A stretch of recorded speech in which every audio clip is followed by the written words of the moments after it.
আসসালামু আলাইকুম। বাইরে ভাই কি বলবো, এই হাসনাত আব্দুল্লাহ যদি এমপি না হইতো তাহলে জানতামই না যে সরকার আমাদেরকে রমজানে খাওয়ার জন্য খেজুর দেয়। এখন প্রশ্ন যে 17 বছর ধরে এই খেজুর গেল কই?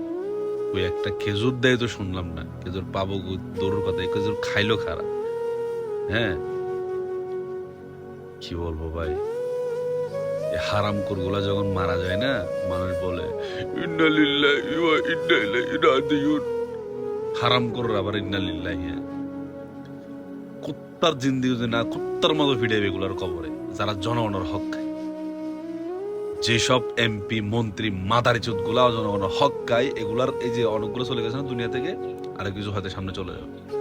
হ্যাঁ, কুত্তার জিন্দিগি হয়ে যাবে এদের কবরের মধ্যে, যারা মানুষের হক খায়। আপনি একজনের হক খাইছেন, একজনের কাছে আপনি দায়বদ্ধতা। যে জনগণের হক খাইছে সে মানে 17-18 কোটি মানুষের হক খাইছে, কয়জন মানুষের থেকে সে মাপ নেবে, কয়জন মানুষের কাছে সে হিসাব নেবে? কালকে যখন আল্লাহ যখন ধরবে যে তুমি 18 কোটি মানুষের হক খাইছো, একজনও তো আমাদেরকে মাফ করবে না। একজনের খেলে সে তো কেউ মাফ করবে না। না, 18 কোটি মানুষ কিভাবে মাফ করবে?